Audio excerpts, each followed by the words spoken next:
Imagine soaring above a city. A maze of buildings, bridges, alleyways and landmarks. You're up there for 30 minutes, maybe 45, just long enough to blink in awe and say, wow, that's a lot to take in. Now imagine landing, picking up a pen and drawing the entire city, every street, every building, every shadow from memory. Sounds impossible? For most of us, it is. But for Stephen Wiltshire, it's just another day. Stephen isn't your average artist. He doesn't need references. He doesn't trace, copy or guess. He remembers. Let that sink in. He remembers entire cities after seeing them once and recreates them with such shocking detail, even architects and city planners get goosebumps. New York, Tokyo, Rome, Hong Kong, Dubai, he's flown over them all and drawn them all perfectly from memory. No camera, no cheat sheets, just him, a pen, and a brain wired differently. Stephen was born in London in 1974.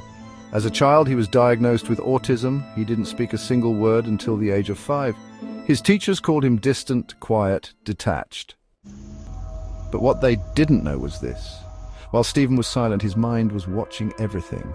The angles of buildings, the patterns of windows, the curve of a bridge, the color of a street lamp at noon. He was absorbing the world in 3 dimensions and filing it away, not just as pictures, but as an entire mental map. When he was about 7, his teachers noticed something strange. He kept drawing buildings, not cartoon houses, real buildings, accurate ones, from memory. Aerial views of London, with the correct number of floors, famous landmarks, drawn down to the last decorative column, all without ever seeing a photo.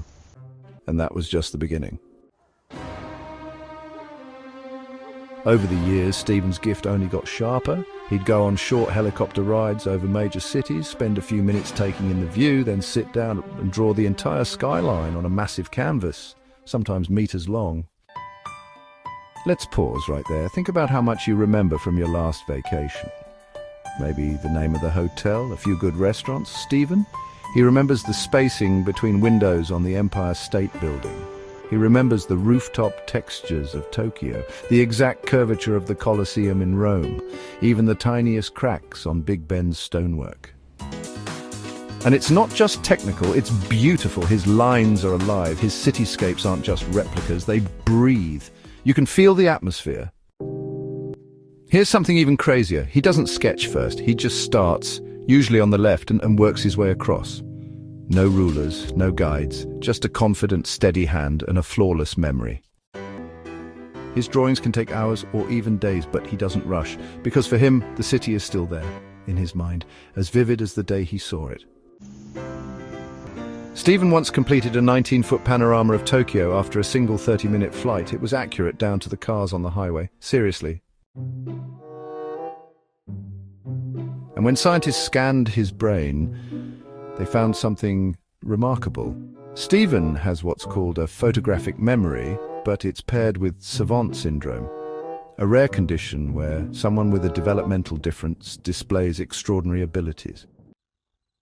In Stephen's case, that ability is visual memory, but it's more than just memory. It's architecture, perspective, light, shadow, structure, all working together in perfect harmony. And here's what's truly inspiring. Stephen didn't let autism define him. He didn't let being non-verbal stop him. He didn't let different mean less. He leaned into the way his mind worked. He followed his fascination. He turned what others saw as a limitation into a superpower. Today his art is displayed in galleries around the world. He's met royalty, he's received honors, he even opened his own gallery in London. But fame hasn't changed him. He's still that quiet kid with the pen, still drawing, still remembering, still showing the world that genius doesn't always speak loudly. Sometimes it draws in silence and leaves us speechless.